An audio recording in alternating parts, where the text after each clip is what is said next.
Ini poin yang pertama saya jelaskan. Orang yang bertauhid dengan tauhid yang benar, yaitu keyakinan kepada Allah Subhanahu wa taala dan juga keyakinan dengan rukun-rukun iman. Walaupun tidak semua rukun iman, tapi ada bagian-bagian penting yang memang semua itu harus diimani dengan benar. Terutama iman kepada Allah, kemudian iman kepada hari akhir. Ini dua perkara yang sangat penting dalam rukun iman. Walaupun yang lain tetap dinamakan rukun. Bagian penting, bagian pokok dalam sebuah perkara itu namanya rukun, dan ini sudah kita jelaskan sebelumnya. Rasulullah SAW dulu ketika di Makkah, awal dakwah beliau membangun fondasi keimanan. Yang beliau serukan itu keimanan kepada Allah, jelas, meninggalkan kesyirikan, menghilangkan kesyirikan yang ada, kemudian keimanan kepada hari akhir.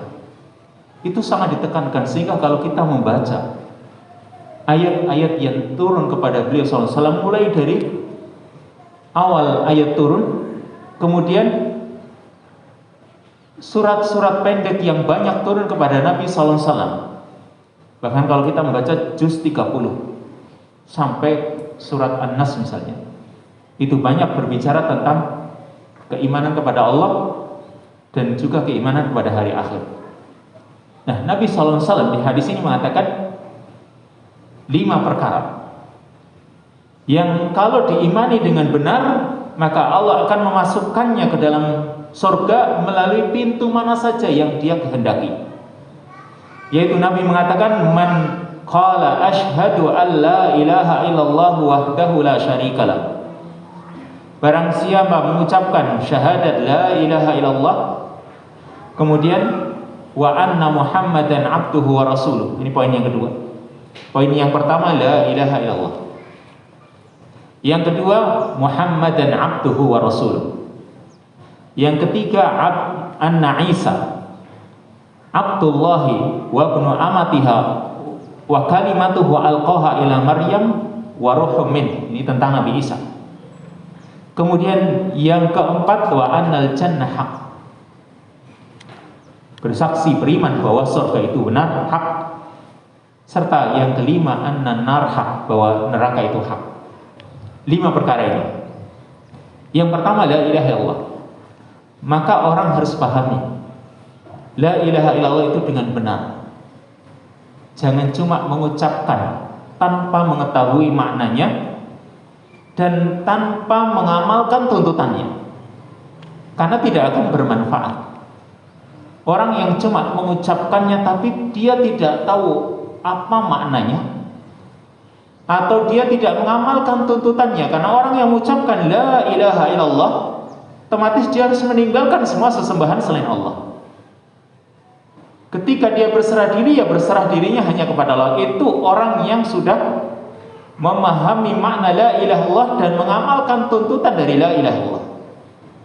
Kalau dia mengucapkan la ilaha illallah tapi masih punya jimat, berarti dia belum mengamalkan tuntutan la ilaha illallah. Dia masih minta berkah kepada pohon, batu, sungai, atau mungkin yang lain. Berarti dia belum mengamalkan tuntutan la ilaha illallah. Kemudian yang kedua, anna Muhammadan abduhu wa rasuluh. Bahwa Muhammad adalah hamba dan utusannya. Maka ini juga punya konsekuensi, tanggung jawab orang ketika mengucapkan Muhammad Rasulullah. Ketika orang mengucapkan wa asyhadu anna Muhammadan Rasulullah atau wa anna Muhammadan abduhu wa rasuluh, aku bersaksi bahwa Nabi Muhammad SAW adalah utusan Allah atau hamba dan utusannya.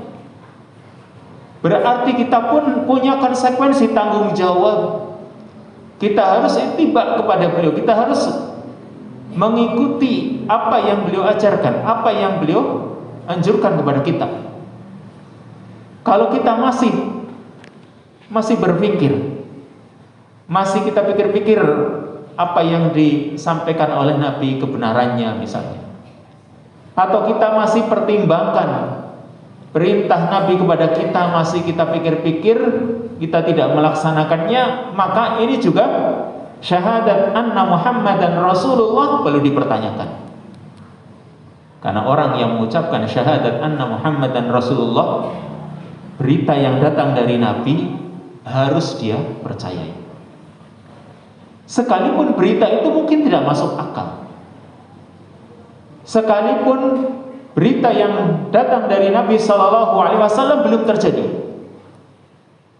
tapi selagi itu benar-benar datangnya dari Nabi melalui hadis yang makbul, hadis yang bisa diterima. Karena pada dasarnya hadis dari Nabi itu cuma dua. Ini pembagian pokoknya hadis-hadis yang datang dari Nabi kepada kita itu cuma dua kelompok. Yang satu makbul, yang satu mardud. Yang satu bisa diterima, yang satu ditolak. Dan kelompok yang ditolak kalau kita belajar ilmu hadis banyak sekali macamnya, yaitu yang disebut dengan hadis dhaif dengan beragam macamnya. Sedangkan hadis yang makbul yang bisa diterima sebenarnya cuma dua, yaitu hadis sahih atau hasan, dan tidak banyak macamnya. Selagi hadis yang datang kepada kita mungkin sahih atau hasan yang disebut dengan makbul, lalu menerangkan tentang berita dari Nabi SAW, kita percayai. Dan banyak sekali apa yang beliau ucapkan dibuktikan di alam nyata ini. Bahkan ketika Nabi SAW itu mengatakan bahwasanya kerajaan Persia dan Romawi itu akan dikuasai, banyak kaum muslimin yang tidak percaya. Masa sih kekuatan kecil akan bisa mengalahkan kekuatan besar Persia dan Romawi? Tapi apa yang beliau sabdakan memang benar-benar terjadi. Persia dan Romawi pun bisa dikuasai oleh Nabi SAW, walaupun bukan di zaman beliau, tapi beliau yang membukanya.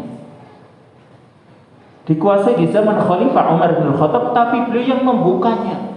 Beliau buka dengan kemenangan beliau di perang Tabuk. Itu menjadi pembuka dikuasainya Persia dan Romawi.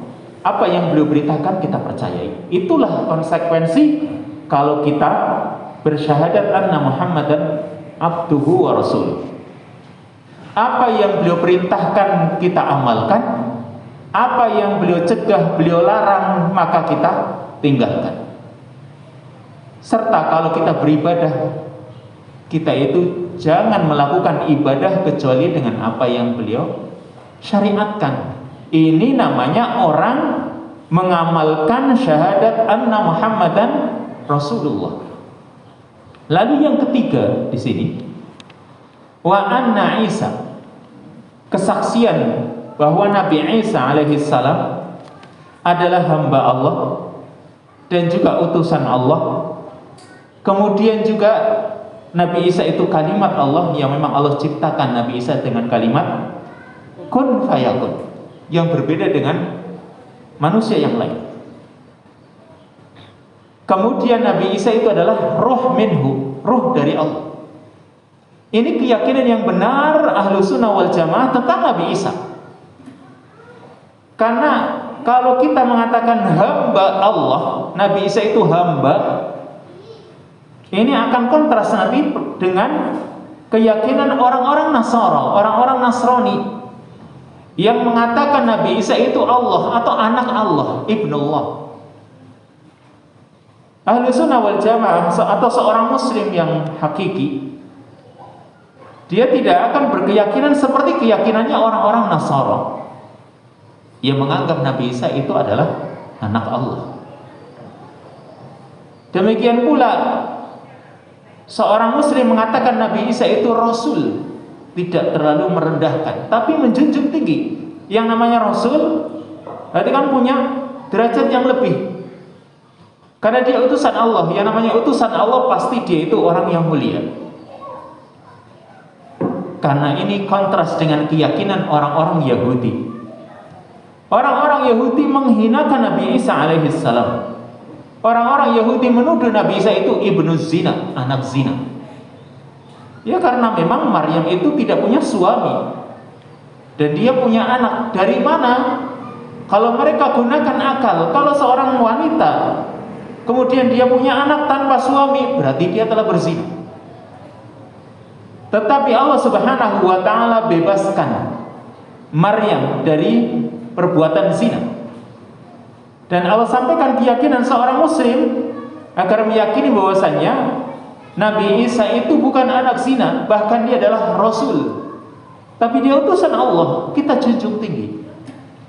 Tidak seperti orang Yahudi yang mereka sangat merendahkan, menghinakan Nabi Isa alaihissalam. Lalu kita juga katakan Nabi Isa itu adalah kalimat Allah. Maksudnya Nabi Isa diciptakan oleh Allah dengan kalimat kun fayakun.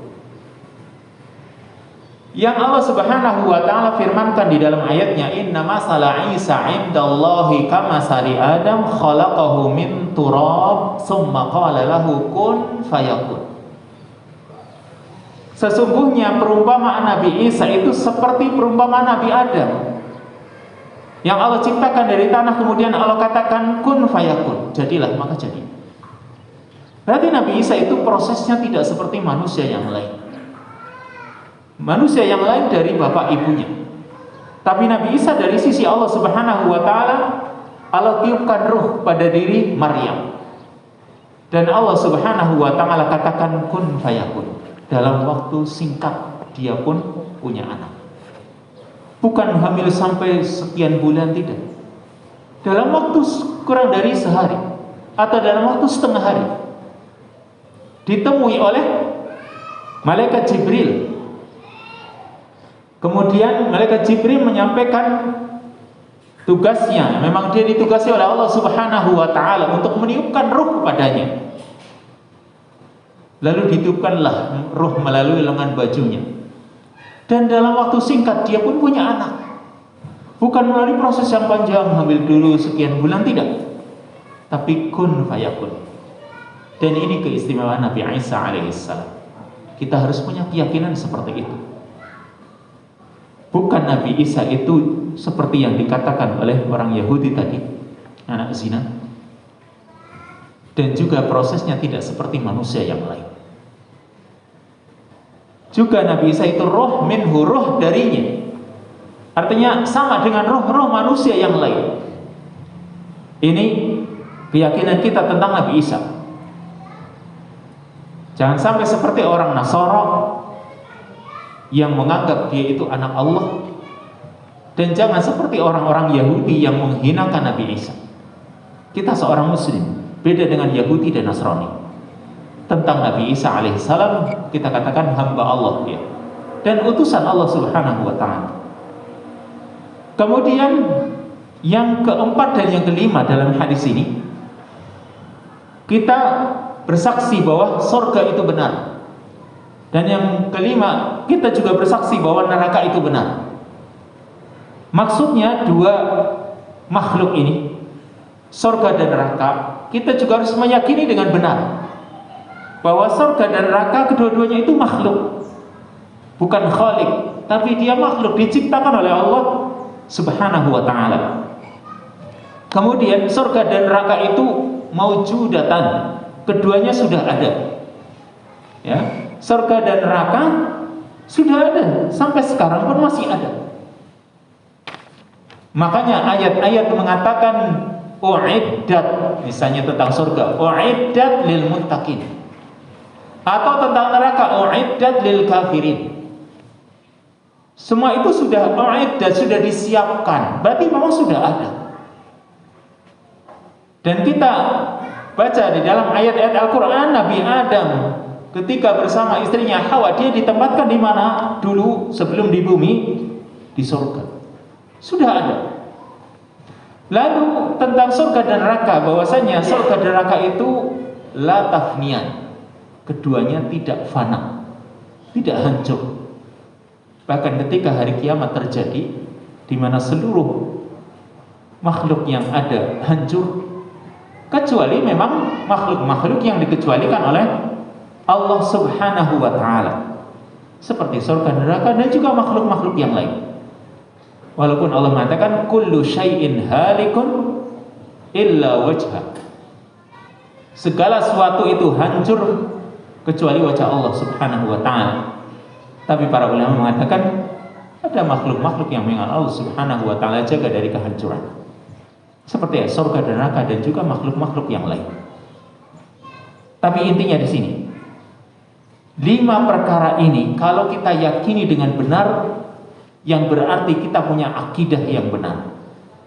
Terutama perkara yang pertama tentang la ilaha illallah. Karena orang yang mengucapkannya dan dia pahami dengan benar, berarti dia orang yang bertauhid.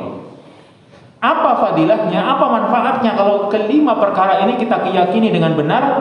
Kata Nabi SAW, adkhalahu Allahu min ayyi abwabil jannati tsamaniyati sya'a. Allah akan masukkan dia ke dalam surga melalui pintu mana saja dari 8 pintu yang dia inginkan. Karena surga itu ada 8 pintu, ya, pintunya ada 8. Ada pintu salat, pintu siam yang disebut dengan rayyan, ada pintu jihad, ada pintu sedekah, ada pintu al-kadhimina 'alal ghaib, orang yang menahan marah. Kemudian ada pintu al-ilm, serta pintu-pintu yang lain. Orang ini kalau dia punya keyakinan yang benar dengan 5 perkara tadi, tentang la ilaha illallah, tentang Nabi Muhammad, tentang Nabi Isa, tentang surga dan neraka, kalau dia punya keyakinan yang benar, Allah masukkan dia melalui pintu mana saja yang dia inginkan. Makanya kita pun harus pelajari. Jangan sampai keyakinan kita terhadap 5 perkara ini salah. Karena kalau melenceng salah, akibatnya fatal, yaitu akidah kita rusak. Dan kalau akidah kita rusak, bagaimana kita akan masuk surga? Tapi kalau benar, fadilahnya besar, Allah akan masukkan dia ke dalam surga melalui pintu mana saja dari 8 pintu yang dia inginkan. Dan hadis ini sangat masyhur, disebutkan dalam kitab-kitab tauhid.